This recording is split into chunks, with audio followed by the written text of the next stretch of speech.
এখন আমাদের মাঝে বক্তব্য রাখছেন মাদারীপুর চেম্বার্স অফ কমার্সের সভাপতি এবং মাদারীপুরের পৌরসভার নয়নমণি জনাব হাফিজুর রহমান যাচ্চু নানা।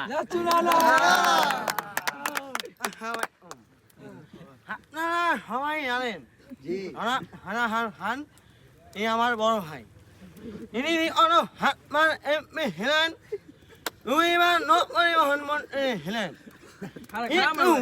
আপনাদের মাঝে কিছু লোক আমাদের বলে আমরা এই আওয়ামী লীগ পরিবার না, তাহলে আপনারা বলেন এই দেশে আওয়ামী লীগ আমার বাবা মৌলভী আকবর আলী খান, তিনি কিন্তু কোনো মৌলভী ছিলেন না, তাকে উপাধি দেওয়া হয়েছে।